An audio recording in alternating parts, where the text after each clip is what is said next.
Nah, guys, kembali lagi di channel Aprisitorus, di mana channel ini akan memberikan diri kamu suatu informasi baik dari pekerjaan, asmara, keuangan, ataupun kehidupan diri kamu secara general. Sebelum saya memberikan suatu informasi dari berbagai aspek yang saya katakan tadi, saya juga mengingatkan kepada teman-teman, informasi yang saya berikan terhadap diri kamu bukan suatu acuan untuk kamu ambil dan untuk kamu terima. Saya hanya bisa memberikan diri kamu suatu informasi berdasarkan kartu yang saya pegang ini. Diri kamu hanya bisa berencana terhadap kehidupan kamu, akan tetapi di balik dari informasi dan perencanaan tersebut, lagi-lagi yang menentukan adalah Sang Pencipta. Sebelum saya mengambil satu persatu kartu yang saya pegang ini secara acak, saya juga mengingatkan kepada teman-teman apabila ketemu dengan channel saya agar menekan tombol subscribe-nya dan menyalakan loncengnya supaya next video saya lebih semangat untuk memberikan suatu informasi baik terhadap kondisi energi kamu, manusia yang selama ini kamu prioritaskan, serta pihak ketiganya. Oke Wak Geng, sama seperti biasanya, saya tidak memiliki judul atau topik yang akan saya angkat atau yang akan saya bahas, tetapi saya akan berusaha untuk berbagi cerita dari setiap kartu yang akan saya ambil nanti. Apakah kartu tersebut akan memberikan suatu gambaran yang bersifat positif atau kebalikannya? Kita langsung saja.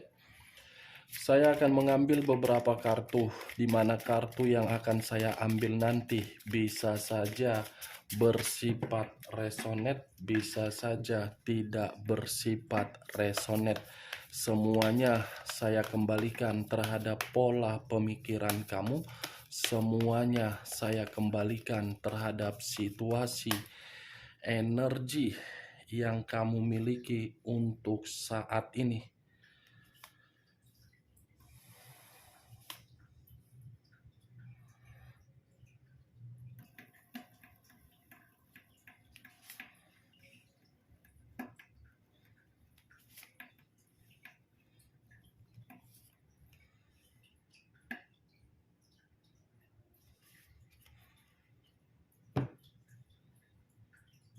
Nah, guys, di depan saya ini sudah ada beberapa kartu yang sudah saya ambil secara acak satu persatu dari tumpukan kartu yang saya pegang tadi. Apakah informasi atau cerita di balik dari kartu yang ada di depan saya ini akan memberikan suatu gambaran yang bersifat positif atau kebalikannya? Kita langsung terhadap kartu pertama. Muncul kartu ini. Sekali lagi saya mengatakan muncul kartu yang saya pegang ini. Di mana kemunculan kartu yang saya pegang ini seperti memberikan suatu isyarat atau berbicara terhadap kondisi satu energi yang dimana kondisi energi tersebut untuk saat ini saya melihat dan saya merasakan sepertinya ada satu bentuk pergerakan, tetapi bentuk pergerakan ini saya kategorikan berupa penyesalan. Penyesalan dalam arti apa? Sudah salah untuk memilih. Di mana ketika kesalahan untuk memilih bukannya mendapatkan suatu kebahagiaan, malah mendapatkan suatu keburukan.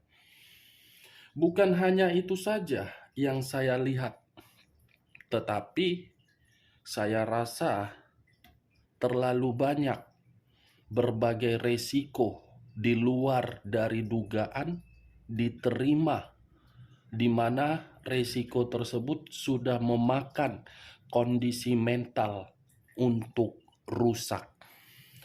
Kalau saya mencoba untuk mengarahkan kartu yang saya pegang ini terhadap posisi energi yang dimiliki oleh pihak lain atau orang lain, serta mengesampingkan satu energi yang saya katakan tadi, bisa saja kartu ini menjelaskan secara karakter dan watak yang dimiliki oleh pihak lain, di mana karakter atau watak selalu lebih mendominasi untuk mengatur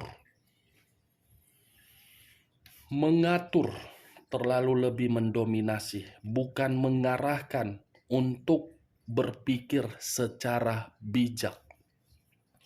Apa yang barusan saya katakan bisa saja mengarah terhadap posisi energi kamu, dan apa yang barusan saya katakan bisa saja mengarah terhadap manusia tersebut. Akan tetapi, sebelum saya memberikan suatu informasi terhadap kemunculan kartu yang saya pegang ini, terlebih dahulu saya akan mengarah terhadap diri kamu sebelum saya mengarah terhadap manusia tersebut. Sebelum saya mengarah terhadap manusia itu, terlebih dahulu saya akan mengarah terhadap diri kamu. Di mana ketika diri saya mengarah terhadap posisi energi kamu, baik secara pemikiran, perasaan, ataupun kondisi batin kamu, dari ketiga aspek yang barusan saya katakan tadi, saya ingin bertanya. Hanya sekedar ingin bertanya, tidak ada niat untuk menyalahkan, menyudutkan, atau menghakimi. Terutama dari kondisi perasaan kamu ya, secara komitmen, baik secara pernikahan, LDR, sampai status single parent.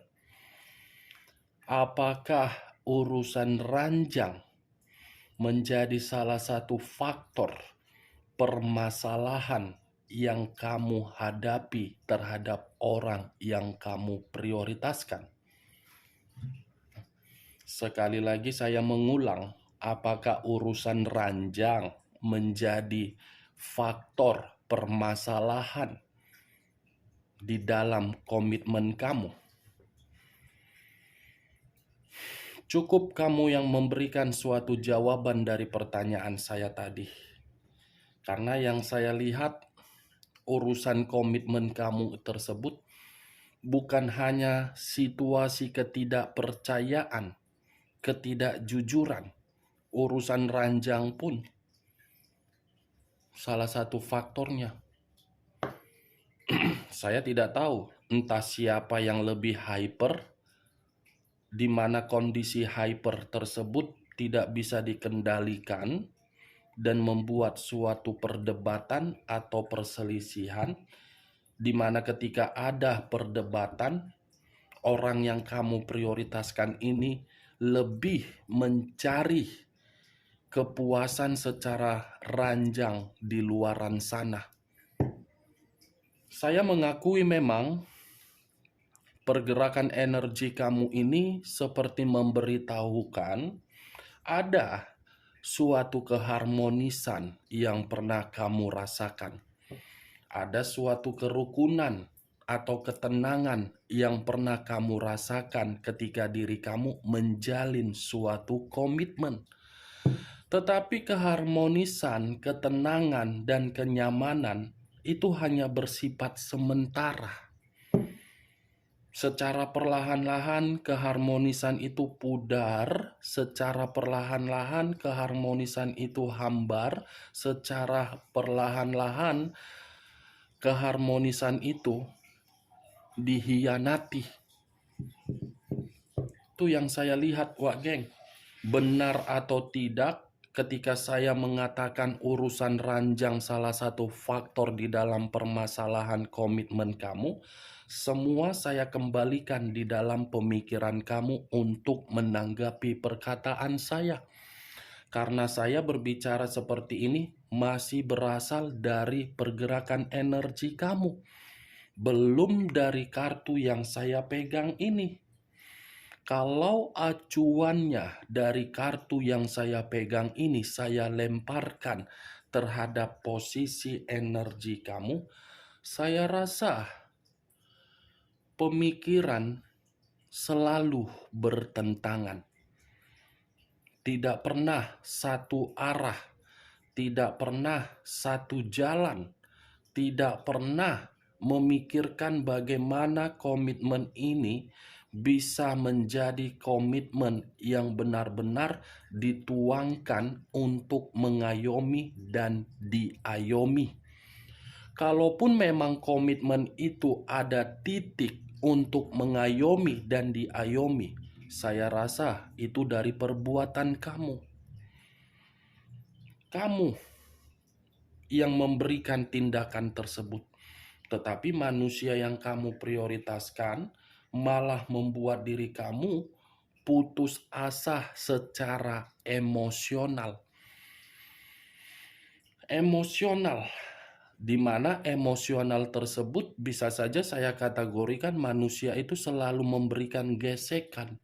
Gesekan dalam arti apa? Bereksperimen di dalam komitmen kamu. Memberikan godaan di dalam hubungan kamu, memanas-manasi kamu, membuat diri kamu agar terpancing secara amarah. Kartu pertama yang saya pegang sudah berbicara secara the lovers. The lovers, perselingkuhan yang saya lihat.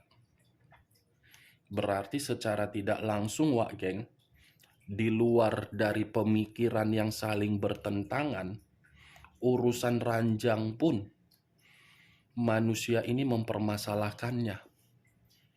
Saya yakin dan saya percaya, entah manusia itu yang hyper atau diri kamu yang hyper dalam urusan ranjang, saya tidak mengetahui. Setidaknya ada rasa ketidakpuasan di dalam komitmen. Apalagi berbicara mengenai pernikahan. Nih dia, Wageng. Saya tidak tahu, begitu saya mengangkat kartu ini yang pertama kali keluar adalah the lovers. Berarti urusan ranjang yang diutamakan. Bukan urusan kepercayaan, bukan urusan ketenangan atau kebahagiaan. Urusan ranjang. Secara fisik komitmen itu berjalan. Secara materi komitmen itu berjalan. Nih dia, Wageng. Kali ini saya tidak mau membahas bagaimana posisi energi manusia itu. Tidak mau. Kamu jangan memaksakan aku ya untuk membahas energi manusia itu. Karena capek. Tidak ada faedahnya sama saya. Pasti ujung-ujungnya kembali, kemalangan, penderitaan. Itu saja kartunya yang berbicara. Jadi aku pun capek. Capek aku, energiku capek untuk menerobos dari setiap kartu. Ada 6 kartu, 1 kartu energiku terserap habis. Bukannya ada faedahnya ku bahas. Bukannya ada keuntungannya ku bahaskan manusia itu. Lebih baik aku membahas mengenai diri kamu. Karena dibalik dari kartu The Lovers ini, ada suatu hubungan yang akan terjalin terhadap diri kamu dalam waktu dekat. Ada suatu bentuk cinta baru yang akan kamu terima, dan ada suatu kemitraan di dalam kehidupan kamu yang akan kamu dapatkan. Nih dia, Wage. Ini yang ingin saya bahas. Karena seakan-akan kemunculan kartu The Lovers ini membuktikan diri kamu ini masih ada energi baru. Jadi diri kamu jangan merasa khawatir. Ah, saya kan sudah umur sekian, Kak. Apakah mungkin umur sekian saya bisa dapat energi baru? Apa yang tidak mungkin kalau alam semesta sudah berbicara terhadap diri kamu? Apalagi Sang Pencipta. Siapa tahu dalam waktu dekat atau memang sudah ada suatu cinta baru yang sedang kamu jalankan terhadap satu energi baru. Itu kita lihat kartu berikutnya. Muncul kartu The Wheel of Fortune.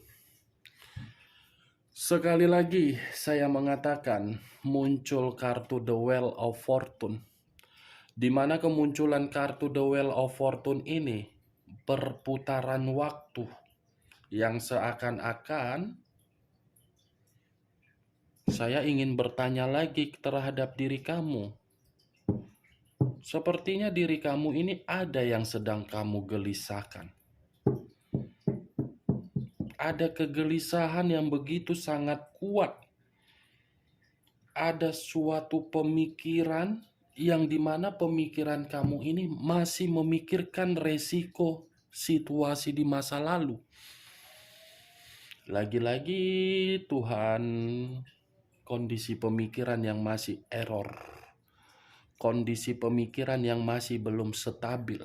Kondisi pemikiran yang masih membayangkan manusia itu harus mendapatkan karma, harus lenyap, harus sakit hati, harus hancur. Apa sih untungnya diri kamu berpikiran seperti itu, Wak Geng? Dan apa keuntungannya ketika diri kamu memberikan pemikiran kamu untuk gelisah? Jangan ada yang kamu gelisahkan. Kamu harus yakin bahwasannya diri kamu ini masih memiliki keberuntungan. Masih ada kok pergerakan yang bersifat positif terhadap diri kamu. Karena kemunculan kartu The Wheel of Fortune ini berbicara terhadap diri kamu bukan untuk mengharuskan diri kamu gelisah, tetapi mengharuskan diri kamu menerima yang namanya perubahan, keberuntungan, dan kesempatan. Ini roda yang akan berputar terhadap diri kamu, yang dimana roda itu akan berpihak terhadap diri kamu. Tidak lama lagi kok ada keberuntungan yang akan kamu dapatkan. Tidak lama lagi kok ada energi baru dan ada cinta baru. Sebelum diri kamu mendapatkan apa yang saya katakan tadi, nikmati dulu kehidupan kamu. Tertawalah dengan tertawa. Jangan bersedih ya. Saya mengatakan konsepnya tidak menikmati kehidupan bukan dalam arti bersedih. Santai. Enjoy. Tertawalah. Kalau kamu ingin liburan ya liburan, kalau kamu ingin yoga ya yoga, kalau kamu ingin meditasi ya meditasi. Kan itu lebih bermanfaat daripada diri kamu harus gelisah. Itu wajar sih memang ada kondisi kegelisahan, tetapi jangan biarkan kegelisahan itu menggerogoti pemikiran kamu agar diri kamu tidak bisa mendapatkan berbagai kesempatan atau perkembangan. Ada kok, Wak Geng. Yakin ya, ambisius ya, optimis. Muncul kartu The Death. Unsur air berlambangkan 3 zodiak. Pisces, Cancer, dan Scorpio. Kalau saya mencoba untuk mengesampingkan ketiga zodiak yang saya katakan tadi, hadapi rasa ketakutan kamu itu dengan kondisi ketenangan. Lepaskan situasi kekhawatiran kamu dengan cara pemikiran kamu tidak negatif. Karena musuh terbesar kamu untuk saat ini bukan dari kondisi perasaan kamu, tetapi pemikiran kamu yang menyimpan trauma. Itu musuh terbesar kamu untuk saat ini. Kalau kamu bisa mengendalikan kondisi pemikiran kamu agar pemikiran kamu tidak lagi bersifat overthinking, nih the death. Ada suatu kehidupan atau jalan yang baru untuk membuat diri kamu mendapatkan suatu kemurnian. Buang kebiasaan buruk kamu di masa lalu. Hilangkan rasa ketakutan kamu yang ada. Ya Wak geng, buang ya kebiasaan buruk kamu yang selalu berputar-putar di dalam satu roda yang tidak memiliki kepastian. Masih mau ingin hidup bahagia kan? Ya kan Wak geng? Gak mau hidup yang penuh dengan konflik kan? Ya ayo, the dead. Anggap di masa lalu itu sudah mati, yang sudah tidak bisa lagi untuk dibuka, harus ditutup. Lihat ke depan yang harus untuk dibuka. Itu kartunya yang berbicara, mengharuskan diri kamu untuk bergerak. Muncul kartu judgment.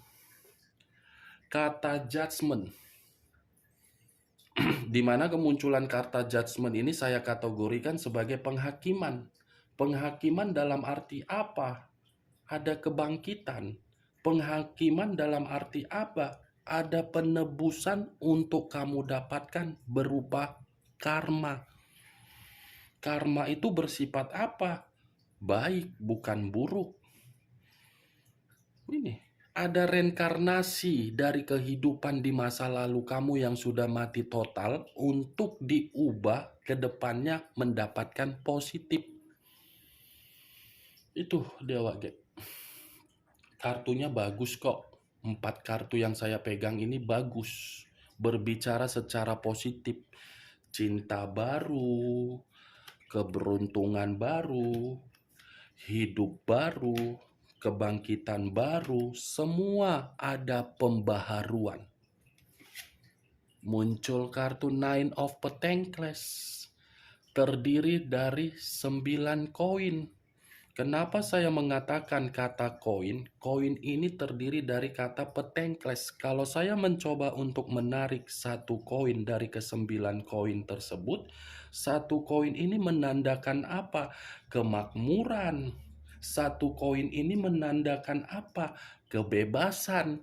Satu koin ini menandakan apa? Kesuksesan. Satu koin ini menandakan apa? Pencapaian. Satu koin ini menandakan apa? Kenyamanan.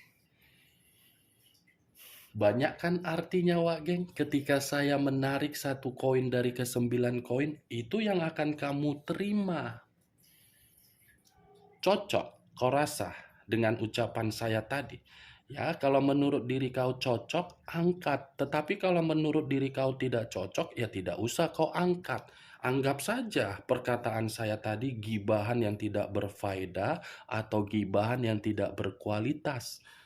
Dan jangan paksakan perkataan saya tadi agar bersifat resonate atau tidak resonate. Semua kembali terhadap diri kamu.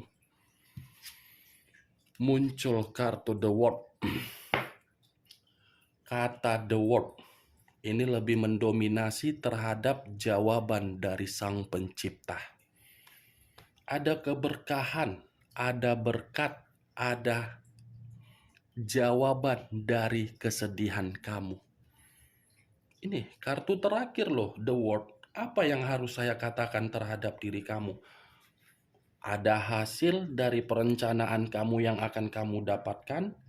Ada prestasi dari sesuatu hal yang tidak kamu duga-duga tetapi akan kamu dapatkan.